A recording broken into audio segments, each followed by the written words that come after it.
Hi, welcome to Pavani vlogs. Hi, చూస్తున్నారు కదా, ఇది బృహదీశ్వరాలయం అనమాట. చెప్పాను కదా, లాస్ట్ షార్ట్ వీడియోలో పెట్టాను కదా, బృహదీశ్వరాలయం వెళ్ళాము అని. చెన్నై టూర్ వెళ్ళాము, బృహదీశ్వరాలయం, మదురై అన్నీ వెళ్ళామని చెప్పాను కదా, అది ఇందులో బృహదీశ్వరాలయం అనమాట. ఈ బృహదీశ్వరాలయం అన్నది తమిళనాడులోని తంజావూరులో ఉందన్నమాట. ఇది 11వ శతాబ్దానికి సంబంధించిన గుడి. ఏంటంటే ఇక్కడ మనకి ఇది చాలా పెద్దదన్నమాట. దీన్ని రాజరాజ చోళుడు నిర్మించారట. సో ఇది ఇప్పుడు మీరు చూస్తున్నారు కదా, ఇది మెయిన్ గుడి అనమాట. ఇక్కడ శివుడు మెయిన్, ఆ శివలింగం అది లోపల ఉన్నది పెద్దది అని చెప్పారు. ఇక్కడ ఏంటంటే మొబైల్స్ అవి తీసుకెళ్ళనివ్వలేదు, అందుకని చెప్పి నేను లోపల దేవుడిని అది తీయడానికి అవ్వలేదన్నమాట. ఇది ఏంటంటే గర్భగుడిలోని శివుడు వచ్చి మనకి 13 అడుగులు ఎత్తుంటాడని చెప్పారు. 60 అడుగులు విస్తీర్ణంతో 13 అడుగులు పొడవుతో ఉంటారు శివలింగం అని చెప్పారనమాట. లోపలికైతే సెల్ ఫోన్స్ తీసుకెళ్ళనివ్వలేదు, అక్కడ తీసేసుకుంటున్నారు. సో అందుకని చెప్పేసి ఇక్కడి నుంచే చూపిస్తున్నాను అనమాట. ఇది మెయిన్ అనమాట, లోపల శివయ్య ఉన్నారు. నెక్స్ట్ ఇదన్నీ కూడా వాళ్ళ ఆ రాజరాజ చోళుడు చెక్కించిన అవన్నీ శిల్పాలు అవి అనమాట. ఇవన్నీ కట్టడాలు అయితే చాలా బాగున్నాయి, పురాతన కాలం గుడి అనమాట. మనకి చుట్టుపక్కల కూడా చూడొచ్చు, చాలా గుళ్ళు ఉన్నాయి, చిన్న చిన్న గుళ్ళు అవి చాలా ఉన్నాయి. మీరు చూస్తున్నారు కదా, ఇప్పుడు మీరు చూసేది నంది అనమాట. ఈ బృహదీశ్వరాలయంలో మెయిన్ నంది. ఆ నంది అన్నది ఏకశిలతో తయారు చేశారంట. అంటే ఒకే ఒక్క శిలతో ఆ మొత్తం నందిని తయారు చేశారని చెప్పారు అక్కడ. ఈ నంది విగ్రహం తయారు చేయడానికి మొత్తం 20 టన్నులు కలిగిన రాతిని యూజ్ చేశారంట. మొత్తం అది అంటే 20 టన్నుల రాయి కూడా ఏకశిలతోనే చేశారని చెప్పారు. మొత్తం అదంతా కూడా ఒక శిలతోనే చేశారట. మొత్తం ఈ గుడి మొత్తం కూడా గ్రనైట్తోనే చేశారని చెప్పారు. ఇది అమ్మవారి గుడి అనమాట. అయ్యవారి తర్వాత సైడ్కి మనకి అమ్మవారి గుడి కూడా ఉన్నది. ఇది అమ్మవారి గుడి అనమాట. లోపల అమ్మవారు చాలా కళగా ఉన్నారు, కాకపోతే మొబైల్స్ ఫోన్స్ అవి తీసుకెళ్ళనివ్వట్లేదు అనమాట. చూస్తున్నారు కదా, స్తంభాల మీద అవి కూడా వాళ్ళు ఎంత బాగా చెక్కారో అసలు. ఇప్పుడు ఈ రోజుల్లో ఇలాంటి కళ లేదనే చెప్పాలి. మన భారతీయ శిల్పకళ అన్నది ఎంత బాగుండేదో మనకి ఇలాంటి పురాతన గుళ్ళు చూస్తే తెలుస్తుంది. అసలు ఇలాంటివి చెక్కడానికి ఎంత కళాత్మకమైన కళాకారులు ఉండాలో, అసలు వాళ్ళకి ఎలాంటి ఆలోచనలు వచ్చి ఇంత కళాత్మకంగా చెక్కారు అంటే అది చాలా, అలాంటి వాళ్ళు మన భారతదేశంలో మన భారతీయులు ఇలాంటివి చెక్కినందుకు మనం చాలా గర్వపడాలన్నమాట. ఇలాంటి చిత్రకళ కనుమరుగైపోకుండా ఇంకా ఎవరైనా ఇలాంటి కళాకారులు వస్తే బాగుండని అనుకుంటున్నాను. చూస్తున్నారు కదా, రాజగోపురం అది కూడా చాలా పెద్దదన్నమాట. చాలా అసలు ఒక్కొక్క దాని మీద చూస్తే ప్రతి దాని మీద కూడా మనకి మన చరిత్ర ఉట్టిపడేలా ఉంది. అంటే మార్కండేయుడి చరిత్ర, అలాగే ఇంకా శివుడివి అన్నీ కూడా రాసి ఉంచారనమాట. అంటే చిత్ర రూపంలో దాని మీద చెక్కారనమాట. మనకి ఈ ఆలయ గోపురం మీద రాజరాజ చోళుడు శివపార్వతుల ఆధ్వర్యంలో మనకి పట్టాభిషిక్తులు అవుతున్నట్టు, అలాగే శ్రీదేవి భూదేవి సహిత విష్ణుమూర్తి, ఇంకా ఇలాగే మార్కండేయ చరిత్ర, ఇలా చాలా శిల్పాల కింద చెక్కారనమాట. ఇవన్నీ కూడా మనం చూడొచ్చు. అంటే అక్కడికి వెళ్తే చాలా క్లారిటీగా చూసుకోవాలన్నమాట. మనం చాలా టైం తీసుకుంటుంది, అది ఒకటి చూడొచ్చు. ఇప్పుడు నేను తీస్తున్న వైపు చాలా శివలింగాలు అయితే ఉన్నాయి, 1, 2 కాదు. అక్కడ ఆ శివలింగాలు అవి చూస్తే అమ్మో అది ఎప్పటివో కదా, సో అది చూసేటప్పటికి నిజంగా అక్కడ దేవుడు ఉన్నాడా అనిపించింది అనమాట. చాలా అయితే నాకైతే కొంచెం భయం వేసింది. చూస్తున్నారు కదా, ఇది రాజగోపురం అనమాట. దీన్ని క్యాప్చర్ చేయడానికి నేనైతే చాలా కష్టపడ్డాను. ఈ రాజగోపురం చాలా హైట్లో ఉంది కదా, సో దాని మూలాన మనం ఫొటోస్ తీయడానికి మన కెమెరాలో కూడా చాలా ఇబ్బంది అయింది అనమాట. అది చూస్తున్నారు కదా, చూడండి, ఇప్పుడు చెప్పాను కదా శిల్పకళలు అనేసి. చూస్తున్నారు కదా, అక్కడ మనకు అవన్నీ కూడా చాలా క్లారిటీగా ఉంటాయన్నమాట. అది మన చరిత్ర ఏంటి, అసలు గుడి చరిత్ర అన్నది కూడా దాని మీద ఉందని చెప్పారు. అక్కడ గైడ్స్ ఉన్నారు, మనకి గైడ్స్ అవైలబిలిటీ కూడా ఉందన్నమాట. సో వాళ్ళు అదిగో మనకి శ్రీ భూదేవి సహిత విష్ణుమూర్తి, అలాగే పైన అమ్మవారు, ఇలా అన్నీ కనపడుతున్నాయి అన్నమాట. అక్కడ గైడ్ అవైలబిలిటీ కూడా ఉంది. వాళ్ళు కావాలంటే మనం గైడ్ని తీసుకుంటే వాళ్ళు మనకి ప్రతిదీ ఎక్కడ ఏంటి ఇదేంటి అనేది ప్రతిదీ ఎక్స్ప్లెయిన్ చేస్తారనమాట.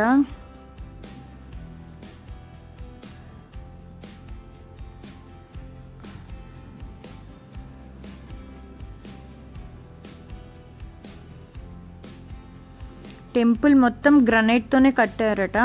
సో మనకేంటంటే ప్రతిదీ కూడా గ్రనైట్తోనే టెంపుల్ మొత్తం గ్రనైట్తో కట్టామన్నారు. మొత్తం గుడి చుట్టూరా బార్డర్ ఉంటుంది కదా, సో ఆ బార్డర్ మీద అంతా కూడా మీకు నందులు వస్తాయి, చూపిస్తాను నెక్స్ట్.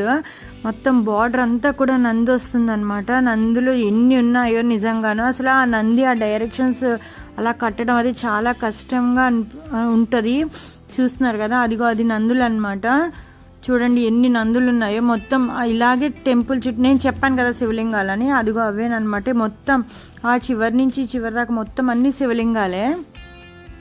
అలాగే మనకి ఆ గోడల మీద కూడా చూడొచ్చు నందులు. చూస్తున్నారు కదా ఎన్ని నందులు ఉన్నాయో. అది కనపడుతున్నది ఫస్ట్ది మెయిన్ అది గోపురం. తర్వాత ఇది ఒక అమ్మవారి టెంపుల్ అనమాట. నడవడం చాలా నడుస్తూ ఈ ఫోటోలు తీయడం అది చాలా ఇబ్బంది అనిపించింది. పెద్ద గుడి, కాళ్ళు నొప్పులు పెట్టేస్తున్నాయి అనమాట అవన్నీ తిరిగేటప్పటికి. గుడి అయితే మటుకు ఆ కట్టడాలు అవి చూసేటప్పటికి నాకు వీడియో తీసి అప్లోడ్ చేయాలి, అందరికీ చూపించాలి అనిపించింది. అసలు అందరూ లైఫ్లో ఒక్కసారైనా ఈ టెంపుల్స్ చూడాలన్నమాట. తమిళనాడులోని ఖచ్చితంగా చూడాల్సిన టెంపుల్స్లో ఈ బృహదీశ్వర ఆలయం, ఇంకా మధురై, ఇవన్నీ కూడా ఖచ్చితంగా చూడాలన్నమాట. చూస్తున్నారు కదా నందులు ఎన్ని ఉన్నాయో. ఇక్కడ అది ఇంకా బోర్డర్ మొత్తం ఈ టెంపుల్ చుట్టూరా కూడా ఉన్నాయన్నమాట.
నాకు ఇలాంటి గుళ్ళు, ఈ కట్టడాలు చూస్తే మనం ఎంత పుణ్యం చేసుకున్నామో ఇలాంటి భారతదేశంలో పుట్టినందుకు.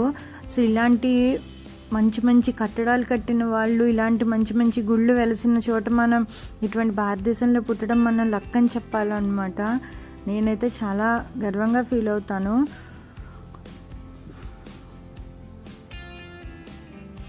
ఈ కట్టడాలు చూస్తుంటే నాకు చాలా అంటే ఏదో తెలియని ఆనందం అన్నమాట. నాకు ఇలాంటి హిస్టారికల్ అన్నీ కూడా చాలా ఇష్టం. నేను హిస్టారికల్ ప్లేసెస్ అవి వెళ్తూ ఉండేవాళ్ళం అన్నమాట. చూస్తున్నారు కదా అవన్నీ శివలింగాలే.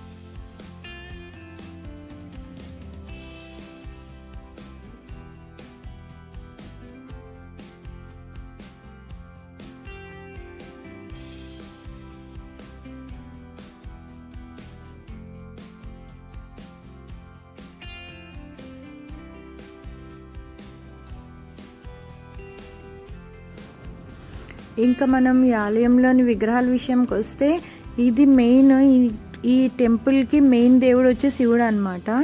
అలాగే మనం గోడలపైన మొత్తం అన్ని విగ్రహాలు కూడా చూడొచ్చు. అంటే దక్షిణామూర్తి, సూర్యుడు, చంద్రుడు ఇలాంటి విగ్రహాలన్నీ కూడా చూడొచ్చు అనమాట. చాలా పెద్ద పెద్దవే ఉంటాయి.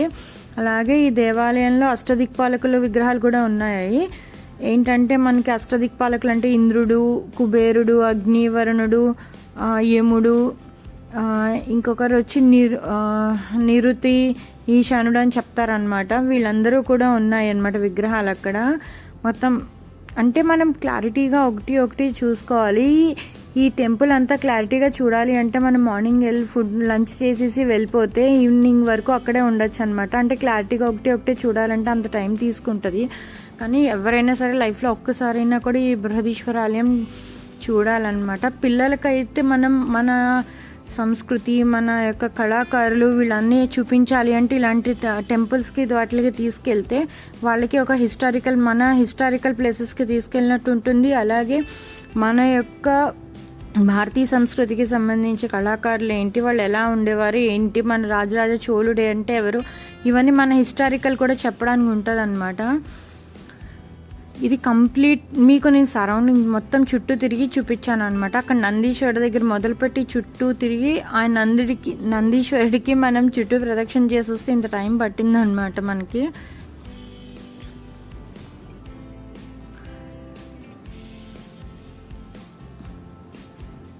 చాలా అంటే టెంపుల్ చాలా పెద్దది. ఇంకా చుట్టుపక్కల కూడా చాలా చిన్న టెంపుల్స్ ఉన్నాయన్నమాట.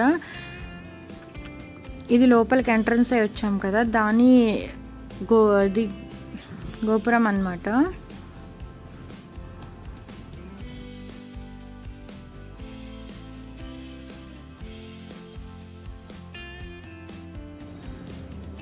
ఇక్కడ దీపాలు అవి కూడా వెలిగించుకోవడానికి మనకి అక్కడ అవైలబిలిటీ ఉందన్నమాట. కొబ్బరికాయలు అవి కొట్టి దీపాలు అవి కూడా వెలిగిస్తున్నారు.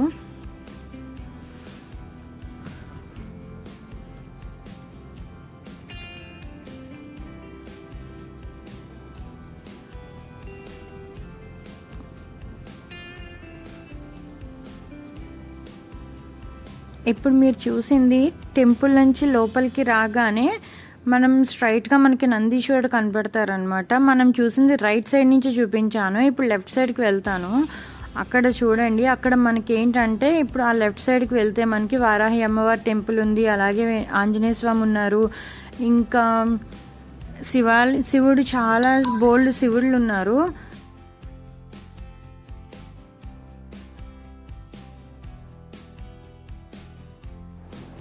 ఇది టెంపుల్కి లెఫ్ట్ సైడ్ అనమాట. అంటే మనం లోపలికి వచ్చిన తర్వాత నందికి ఎదురుకొని నించుంటే నేను ఇందాక చూపించింది రైట్ సైడ్ అన్నీ చూపించాను. ఇప్పుడు ఇది లెఫ్ట్ సైడ్ అనమాట.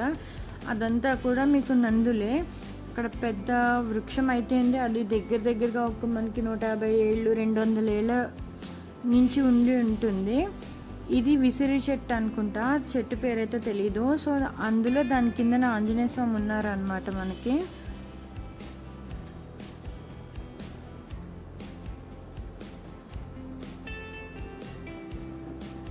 ఈ చెట్టు పేరు మన నాకు తెలియలేదు. అలాగే దీని కిందన ఇది ఆంజనేయ స్వామి అన్నమాట.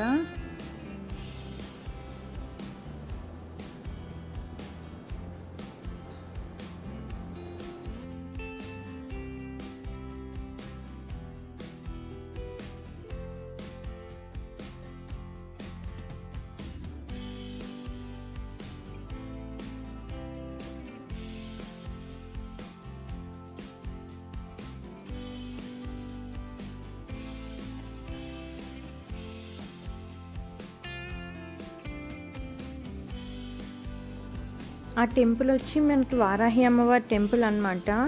సో నేనేంటంటే వారాహి అమ్మవారి టెంపుల్లోకి వెళ్ళి ఫొటోస్ వీడియోస్ అవి తీయలేదు.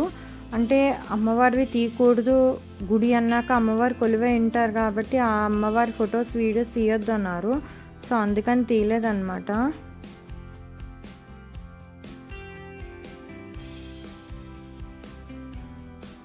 ఇది టెంపుల్కి సంబంధించిన వీడియో అనమాట. నెక్స్ట్ ఏంటంటే ఇక్కడ షాపింగ్స్ ఉన్నాయి లోపల.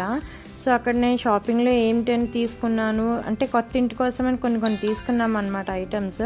ఏం తీసుకున్నాను ఏంటన్నది పార్ట్ 2లో చెప్తాను. ఇది పార్ట్ 1 అనమాట. పార్ట్ 2 కింద చేస్తాను. అంటే ఈ టెంపుల్కి సంబంధించినంత ఒక వీడియోలో తీయడం అయితే అవ్వదు. అందుకే సెకండ్ వీడియో అప్లోడ్ చేస్తాను, చూడండి. Thank you. Bye.